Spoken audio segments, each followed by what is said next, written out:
नमस्कार विद्यार्थी मित्रों, तमारू खूब खूब स्वागत है मारी आ चेनल स्टडी विथ नेन्सी में।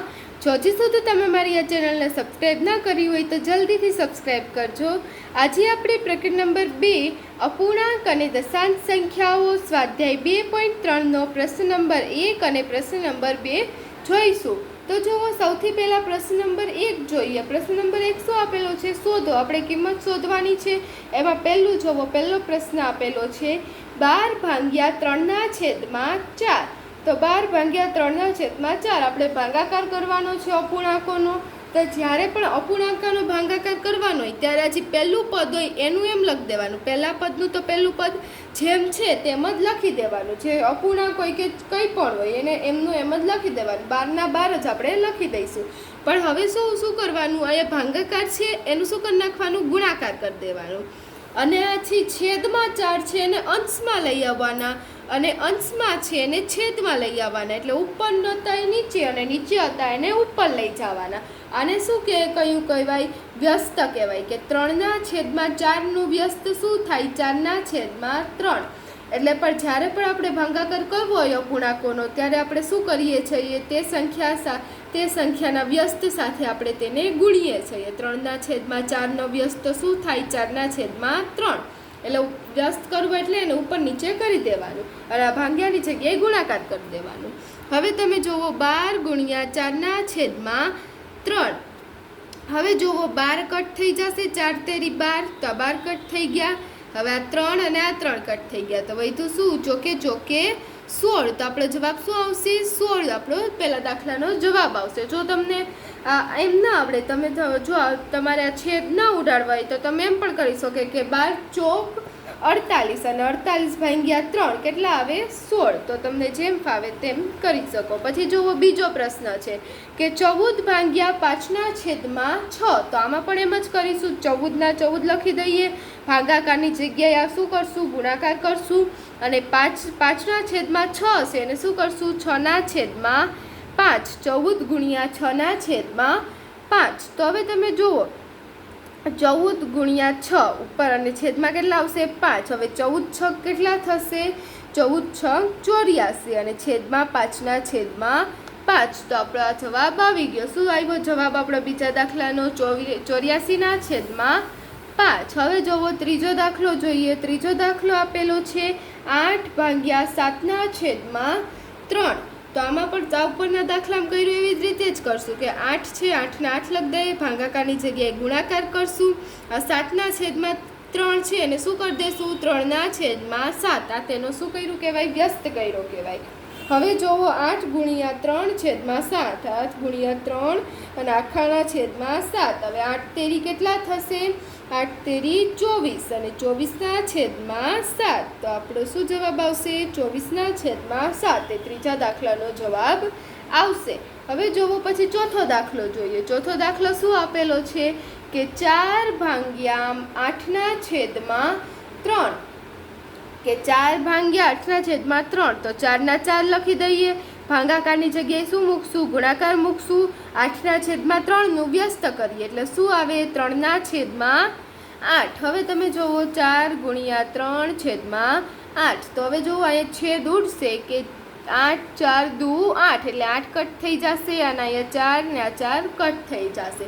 તો વધ્યું શું? 3/2। તો આપણો જવાબ શું આવશે? 3/2। ચોથા દાખલાનો જવાબ આવશે 3/2। હવે આપણે પાંચમો પ્રશ્ન જોઈએ। તો જુઓ પાંચમો પ્રશ્ન શું આપેલો છે? 3 ભાગ્યા 2/1/3। શું જોવો આમાં આપણે કઈ સંખ્યા આપેલી છે? મિશ્ર અપૂર્ણાંક આપેલો છે। તો જ્યારે પણ આપણને મિશ્ર અપૂર્ણાંક આપેલો હોય ને આપણે પહેલાં શું કરવાનું કે મિશ્ર અપૂર્ણાંકને અશુદ્ધ અપૂર્ણાંકમાં ફેરવી દેવાનો। પહેલાં તો 3/3 લખી દઈએ, ભાગાકારની જગ્યાએ ગુણાકાર, અને જોવો આપણે એને અશુદ્ધ અપૂર્ણાંકમાં ફેરવવું હોય તો કેવી રીતે કરાય? આ બે સંખ્યાનો ગુણાકાર, તેને ભાગ્યા તેના પછી એમાં આ વત્તા સંખ્યા કરવાની। આ જે સંખ્યા હોય એનો સરવાળો કરવાનો। આ બેનો ગુણાકાર અને જે જવાબ આવે એમાં આ સંખ્યાનો સરવાળો એટલે 3 × 2 = 6 અને 6 ને 1 કેટલા થશે? 7 અને 7/3। અહીંયા ભાગાકારની ભાગાકાર જ રાખશું। 3 ભાગ્યા 7/3 અહીંયા શું આવશે? ભાગાકાર આવશે, કેમ કે હજી આપણે વ્યસ્ત નથી કર્યું, વ્યસ્ત કરીએ અને ઉપર નીચે કરીએ ત્યારે આપણે ગુણાકારની નિશાની મૂકવાની. એટલે હવે આપણે એની ગુણાકારની નિશાની મૂકશું. એટલે 3 ગુણ્યા 3/7. હવે 3 ગુણ્યા 3, 3 તેરી કેટલા થશે? 9 થશે. એટલે 9/7/7/7. તો 9/7. એ આપણો 5મા પ્રશ્નનો જવાબ આવશે. પછી જોવો 6થો પ્રશ્ન જોઈએ તો 5/3/4/7. તો આ પ્રશ્નમાં પણ તમે જોશો કે આગલા પ્રશ્નની જેમ કેવું મિશ્ર અપૂર્ણાંક આપેલો છે. તો પહેલાં આપણે શું કરશું? આ મિશ્ર અપૂર્ણાંકને અશુદ્ધ અપૂર્ણાંકમાં ફેરવશું. તો જુઓ 5 આ ભાંગ્યા છે એના ભાંગ્યે જ રાખીએ. હવે 7 તેરી 21 અને 21 ને 4 25 એટલે 5/25/7/7 જ રાખવાના. 5/25/7. હવે જુઓ 5 ગુણ્યા કરી દઈએ ભાંગ્યાનું અને વ્યસ્ત કરી દઈએ એટલે 7/25 થઈ જશે. હવે કરીએ 5 ગુણ્યા 7/25. હવે તમે જોશો કે છેદ ઉડશે, 25 25 થાય એટલે 25 કટ થઈ જાય અને આ 5 ને આ 5 કટ થઈ જાય એટલે વધશે શું? 7/5. શું આવશે જવાબ? 7/5. તો આપણા 6થા પ્રશ્નનો જવાબ આવશે 7/5. હવે જોવો, હવે આપણે બીજો પ્રશ્ન જોઈએ. તો જોવો બીજો પ્રશ્ન શું આપેલો છે? નીચે આપેલ દરેક અપૂર્ણાંકનો વ્યસ્ત શોધો. મેળવેલ વ્યસ્ત સંખ્યાનું શુદ્ધ અપૂર્ણાંકમાં અને અશુદ્ધ અપૂર્ણાંકમાં અને પૂર્ણ સંખ્યાઓમાં વર્ગીકરણ કરો.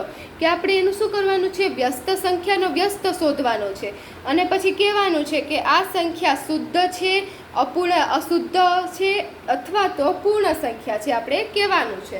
તો જુઓ એમાં પહેલું આપેલું છે 3/7. તો 3/7 છે તો એનું વ્યસ્ત શું થશે કે આપણે લખીએ 3/7 વ્યસ્ત બરાબર. તો આ કોઈ પણ સંખ્યાનું વ્યસ્ત એટલે શું કે છેદમાં સંખ્યા હોય એને અંશમાં લઈ આવવાની અને અંશમાં હોય એને છેદમાં લઈ જવાની. એટલે કે 3ની ઉપર છે એટલે ક્યાં આવી જશે? નીચે. અને 7 નીચે છે એટલે ક્યાં આવી જશે? ઉપર. એટલે 3/7 વ્યસ્ત શું થશે? 7/3.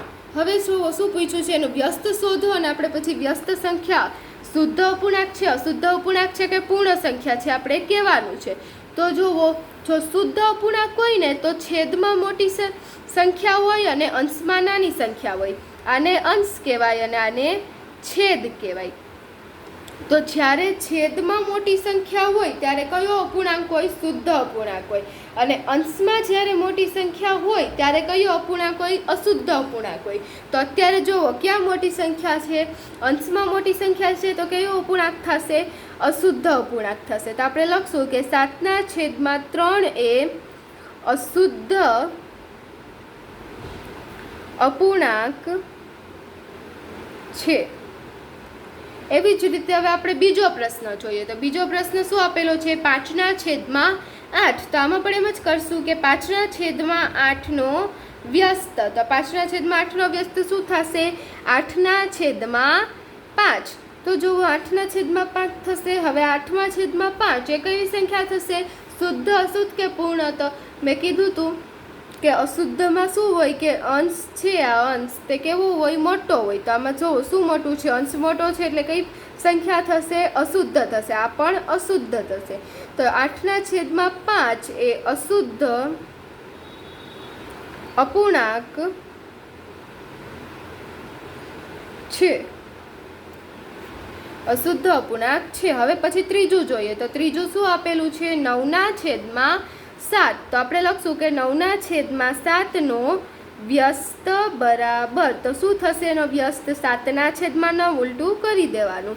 હવે જુઓ 7/9 એ કઈ સંખ્યા થશે? શુદ્ધ અપૂર્ણાંક થશે. કેમ કે જુઓ છેદમાં 9 છે, છેદની સંખ્યા મોટી છે એટલે કઈ અપૂર્ણાંક થાય? શુદ્ધ અપૂર્ણાંક થાય. એટલે 7/9 એ શુદ્ધ અપૂર્ણાંક છે. શુદ્ધ અપૂર્ણાંક છે. પછી ચોથો જોઈએ. ચોથો શું આપેલો છે? 6/5. તો 6/5 વ્યસ્ત બરાબર. 6/5 વ્યસ્ત શું થશે? 5/6. 6/5 વ્યસ્ત શું થશે? 5/6. તો હવે આ કયો અપૂર્ણાંક થશે? શુદ્ધ કે અશુદ્ધ? તો હવે જોવો કે આમાં કઈ સંખ્યા મોટી છે, છેદની કે અંશની? છેદની સંખ્યા મોટી છે, તો જ્યારે છેદ મોટો હોય ત્યારે કઈ અપૂર્ણાંક થાય? શુદ્ધ અપૂર્ણાંક. તો 5/6 એ શુદ્ધ અપૂર્ણાંક છે. તો આપણો ચોથો પ્રશ્ન જોયો. હવે પાંચમો પ્રશ્ન જોઈએ. તો પાંચમો પ્રશ્ન શું આપેલું છે? 12/7. તો આમાં પણ એમ જ કરશું, 12/7 નો વ્યસ્ત. તો કોઈ પણ સંખ્યાનો વ્યસ્ત શું થાય? છેદનો અંશ ને અંશનું છેદ, એટલે 7 ઉપર આવી જશે, 12 નીચે વહી જશે, એટલે 7/12. હવે એ કઈ સંખ્યા થશે? કેવી થશે? શુદ્ધ થશે. કેમ કે જુઓ, એ શુદ્ધ અપૂર્ણાંક છે. છેદમાં કેટલા છે? 12, અને 12 7 કરતાં મોટા છે. મોટી સંખ્યા છેદમાં હોય તો કયો અપૂર્ણાંક થાય? શુદ્ધ અપૂર્ણાંક થાય. હવે જુઓ, છઠ્ઠો પ્રશ્ન આપેલો છે. આમાં જુઓ, આમાં પૂર્ણ સંખ્યા આવશે 1/8. તો હવે જુઓ, 1/8 છે, તો આપણે 1/8 નો વ્યસ્ત કરીએ. 1/8 નો વ્યસ્ત કરીએ તો શું થશે? 8 ઉપર વહી જશે અને છેદમાં 1 આવશે. તો કોઈ પણ સંખ્યાની છેદમાં 1 હોય તો એ આપણે ના લખીએ તો પણ ચાલે, કેમ કે 8/1 કેટલા થાય? 8 જ થાય. એટલે 8/1 તમે તેને શું લખી શકો? 8 પર લખી શકો. તો આ કેવી સંખ્યા થઈ? પૂર્ણ સંખ્યા થઈ. આમાં જુઓ, છેદમાં કાંઈ નથી, તો આ કેવી સંખ્યા કહેવાય? પૂર્ણ સંખ્યા કહેવાય. તો આપણે આ શું લખશું કે 8 એ પૂર્ણ સંખ્યા છે. 8/છેદમાં કાંઈ નથી. જો છેદમાં કાંઈક હોય તો આપણે એમ કહી શકીએ કે આ અપૂર્ણાંક છે, પણ આના છેદમાં કાંઈ નથી, એટલે આ કેવી સંખ્યા થઈ? પૂર્ણ સંખ્યા થઈ. જેના છેદમાં કાંઈ પણ ના હોય એને પૂર્ણ સંખ્યા કહેવાય. 1 હોય, 1નું કાંઈ મૂલ્ય ના હોય, 8/1 કેટલા? 8 જ આવે. એટલે આપણે શું થયું? 8 એ પૂર્ણ સંખ્યા છે. હવે જોવો, પછી સાતમો આપેલો છે. સાતમો જોવો શું છે કે 1/11. તો આપણે લખશું 1/11 નો વ્યસ્ત બરાબર. તો શું થશે? વ્યસ્ત 11/1. એને આપણે 11 લખી શકીએ. એટલે આપણે લખશું કે 11 એ કેવી સંખ્યા છે? પૂર્ણ સંખ્યા છે. 11 એ પૂર્ણ સંખ્યા છે. તો જુઓ, આપણા સાતમા દાખલાનો પણ જવાબ આવી ગયો.